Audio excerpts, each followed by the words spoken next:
Bwana Yesu asifiwe, watu wa Mungu. Huwa tunasikia habari kwamba tukisema watumishi wa Mungu au wajoli au wapakwa mafuta wa Mungu ni mbaya.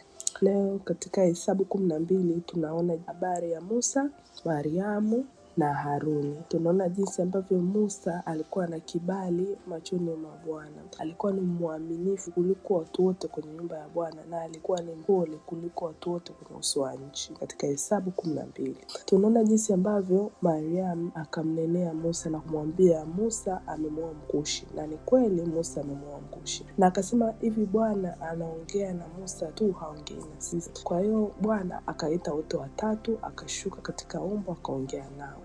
Bwana hakupendezwa na maneno ya Mariamu aliyomnenea Musa. Hivyo Bwana hasira zake zikawaka, akaondoka. Na wingu likashuka. Wingu kushuka, Mariamu akapata ukoma na akawa mweupe kama theluji. Tunaona jinsi ambavyo ni vibaya kusema watumishi wa Mungu au wapakwa mafuta wa Mungu au wajoli. Hivyo sote tujifunze kwamba kusema watumishi wa Mungu au wapakwa mafuta wa Mungu ambao wana kibali na ni waaminifu mbele za Bwana ni vibaya.